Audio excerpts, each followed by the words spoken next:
Welcome to Digging into the Future. Today we've got Bjorn from Borealis, the CEO, who's come all the way from Iceland to join us here on Digging into the Future. And very, very excited to have Bjorn here to give us some insights on what's the market doing in Iceland, but talk a little bit about his business, and also give us a little history of how things have transpired in Iceland in the whole digital media and digital infrastructure space. So welcome, Bjorn. Thank you for hosting me. Pleasure to be here. It's great to have you. Just start. Can you just give us what is Borealis? I know it's a data center company, but where is it located? How many sites do you have? How much do you have? How much power do you have coming into your facilities? Give me the thumbnail sketch of the business. Yeah, so maybe very briefly, the background of Borealis is about a decade. We celebrated 10 years birthday last year. It got started through a couple of people in Iceland coming together and looking into data centers operating out of Iceland as a long-term opportunity. And it is essentially through the ambient conditions that we have in the country, cold climate and stable climate year-round, and then the renewable energy plays a key role. We studied it quite a bit and essentially concluded that you would be able to operate data centers out of Iceland and Nordics as a whole in a very competitive manner for a long time. So essentially you have this competitive advantage through the operational conditions. This got us excited about the business in general and in particular large-scale build-up. So we started to secure sites and access to power. This is roughly in the year 2010, 2011. We did some designs, did some studies, and then in 2014 we actually started the business. We started close to the international airport in Iceland, but currently we are operating 3 large-scale campuses out of Iceland, all with relatively big expansion capabilities, and quite happy with the operations that we have there. And we recently then took the name all the way. So Borealis essentially means the north, which kind of plays into what our vision was in the beginning, to be a Nordic player. And we acquired a data center, a small one in Finland, that we are now currently expanding. And we see essentially big opportunities for Iceland, but also the Nordics in general. Yeah, no, I think it's, when you look around the world, obviously Google just recently announced a massive data center in Finland, and obviously Sweden and Norway had also had fairly large announcements over the last couple of years. And obviously it seems like Iceland hasn't yet had the big announcement yet, but tell me about just the power situation, because everyone talks about it. Obviously you got the great ambient conditions, it's air cooled, you can do some pretty cool stuff, no pun intended, but tell me about the power, just because give us kind of how does thermal power work, for example? Yeah. No, I mean, the power situation in Iceland is actually interesting. I mean, we are an island and we don't have connectivity to the larger markets in Europe. So long term, we tend to balance the production with the consumption. We have this natural capabilities in hydro and geothermal, and geothermal sources being quite interesting in the long run, and where we can actually scale up by harnessing more. What I find fascinating about the geothermal portion, and this has been instrumental in changing the way we've been using energy in the country, where we've transitioned from using coal and oil to heat our houses. It's been decades since we transformed into using geothermal hot water to power our houses. We are buying geothermal to run our data centers, but the power plants funneling the energy to us are actually funneling more geothermal heat to district heating in Reykjavik and neighboring towns. So for us, this is really a very great source of energy where you can balance these multiple ways of using the energy. And to add on that, we have this interesting concept of resource streams coming out of the geothermal plant, and a lot of people are familiar with the Blue Lagoon as an example. Yep. And the Blue Lagoon is essentially using excess hot water coming out of the geothermal plant after harnessing electrical energy, after harnessing geothermal heat for house heating, we can flow the excess water to the Blue Lagoon and all go happily bathing therein.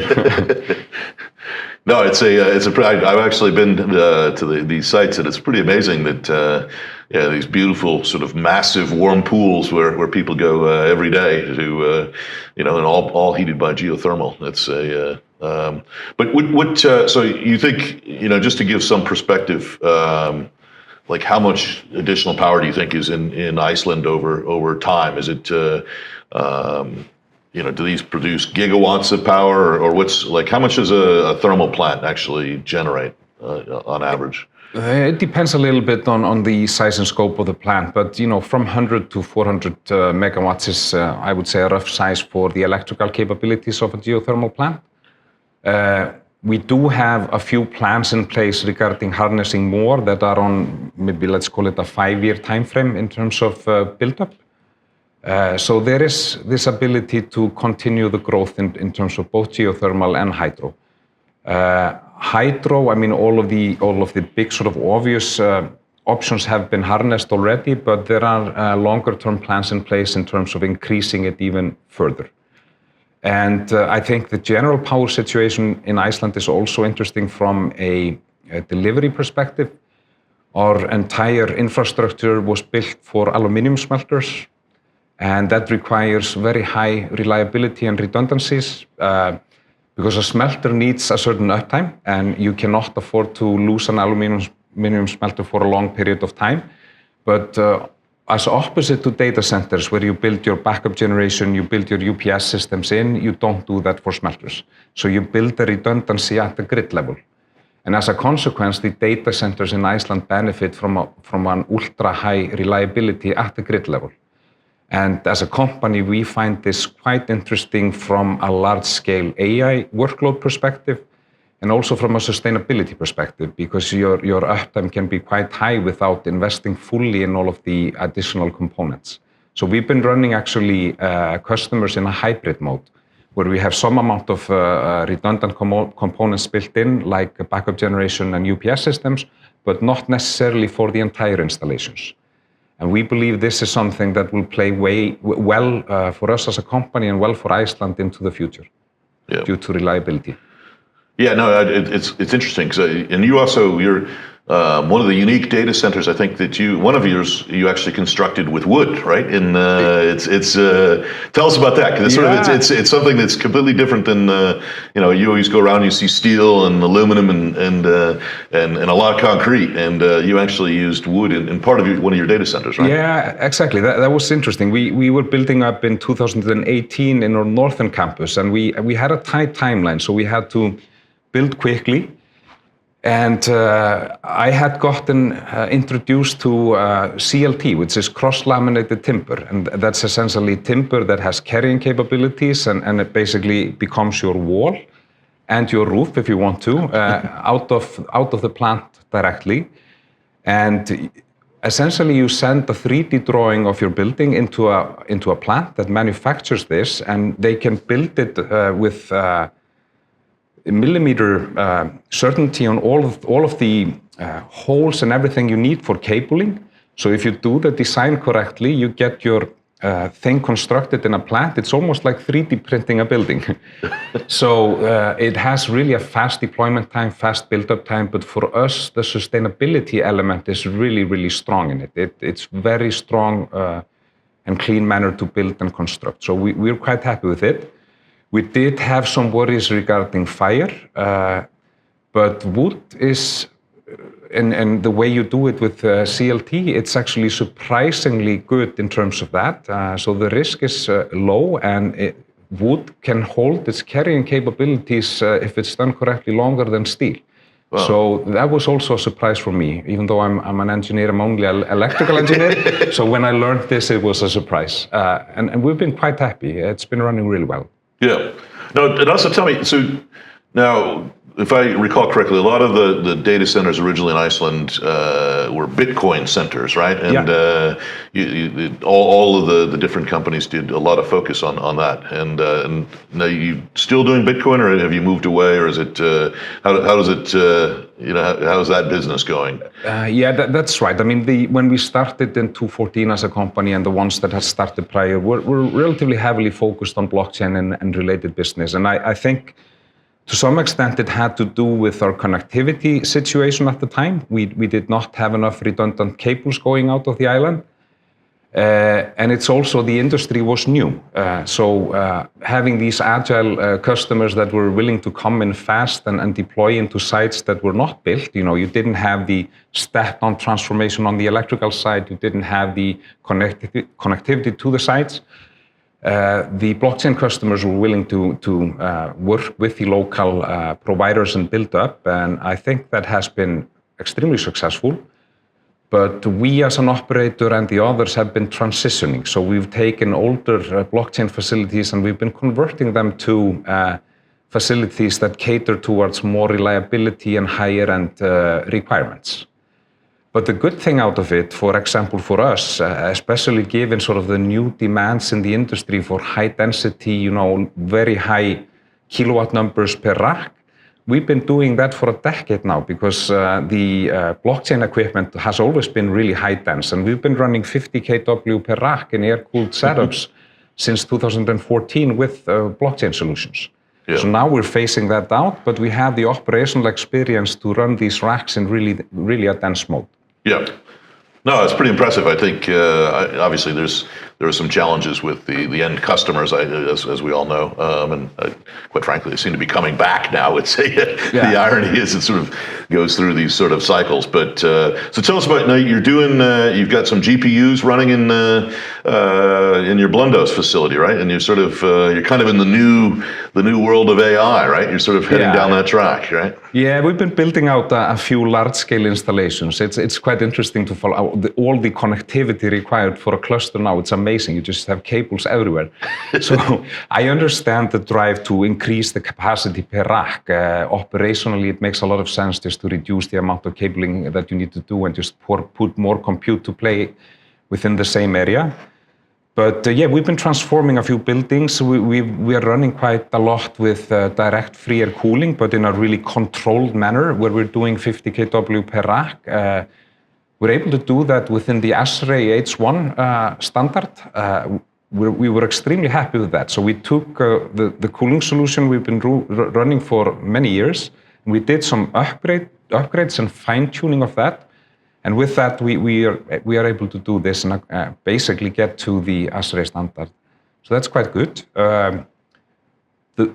What I find interesting, and we're building out now in Finland a 130 kW per rack DLC installation, where the density is increasing. What I find amazing is just the sheer amount of power that you need to get into a small space. I mean, the amount of bus bar just coming in to power the thing is just amazing. So as a company, we are now doing a lot of designs for this. We're simplifying some of the things we're doing in terms of the power delivery to make this more scalable in terms of increasing the densities even further. But I would say this is sort of a key thing that we're working on now as we enter into further build-up that is targeted towards DLC.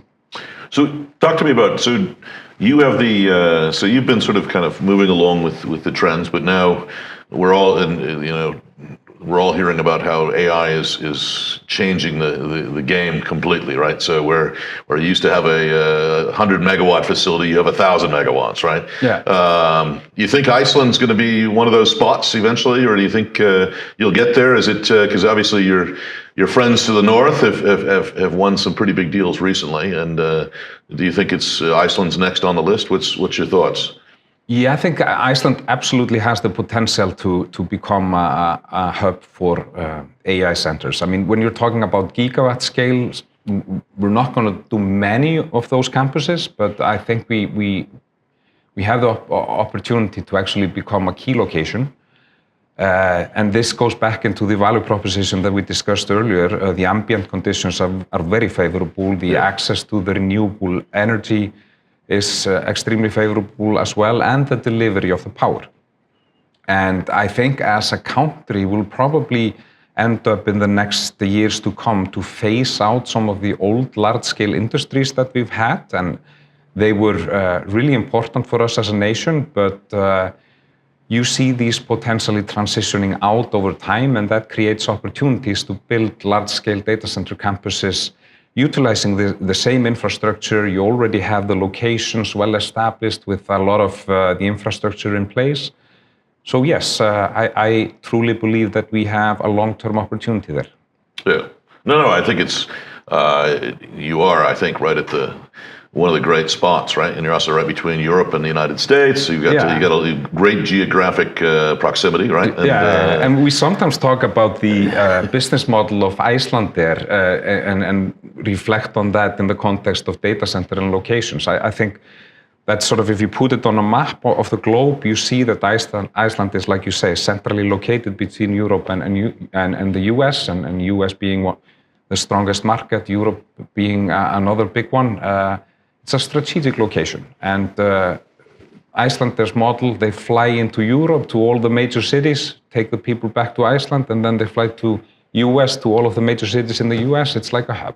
Yeah. So we can do the same thing at the data center level. No, it's interesting because it's, I was reading an article yesterday that was sort of talking about the shift the world of data centers for many, many years were built around eyeballs, right? So you wanted to be where the big population centers were. And now it's really around power. Yeah. And so it's interesting. So small markets like Iceland, this could be extremely transformative, right? Because you don't have a lot of eyeballs, but you do have a lot of power. And it's so I think it's an interesting change, I would think, for you.